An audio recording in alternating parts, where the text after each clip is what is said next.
ગુજરાતમાં red alert આપવામાં આવ્યું છે અને આવનારા 48 કલાક ક્યાં કેવો વરસાદ થવાનો છે, ખાસ તો તમારા જિલ્લામાં કેવો વરસાદ છે હવે તે પણ આપને ગ્રાફિક્સ થ્રુ બતાવવા જઈ રહ્યા છે।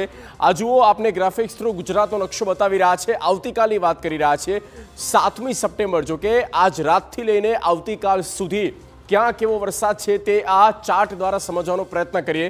જ્યાં રેડ એલર્ટ આપવામાં આવ્યું છે એ રેડ કલર્સમાં જેટલા પણ જિલ્લા આપણે દેખાઈ રહ્યા છે તે સૂચવે છે કે ભારેથી અતિ ભારે વરસાદ એટલે કે 6-7 ઇંચ કરતાં પણ વધુ વરસાદ ત્યાં થઈ શકે તેવા જિલ્લામાં સૌથી પહેલાં કચ્છ છે, સાબરકાંઠા દેખાય છે, અરવલ્લી દેખાય છે, મહેસાણા પણ આપણે જોઈ શકીએ છીએ અને મહીસાગર, દાહોદનો પણ કેટલોક ભાગ છે।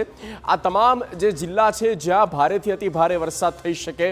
પરમ દિવસે 8મી સપ્ટેમ્બરની વાત કરીએ તો ક્યાંય હેવી ટુ હેવી રેનફોલ નથી, પણ યલો એલર્ટ જ્યાં આપવામાં આવ્યું છે, જ્યાં યલો કલર્સ આપણે દેખાઈ રહ્યા છે તે આખો ઉત્તર ગુજરાત છે અને લો લાઇન જે સૌરાષ્ટ્રના 3-4 જિલ્લાને બાદ કરીએ, ભાવનગર, ગીર સોમનાથને તેની આસપાસ, તો બાકીના જે સૌરાષ્ટ્રના જિલ્લા છે ત્યાં મધ્યમ વરસાદ થઈ શકે છે। જ્યાં ગ્રીન કલર્સ આપણે દેખાઈ રહ્યો છે એનો મતલબ છે કે દક્ષિણ ગુજરાતમાં 8મી સપ્ટેમ્બરે વરસાદ બિલકુલ નહિવત છે, એટલે કે વરસાદની તીવ્રતા ઘટી જવાની છે।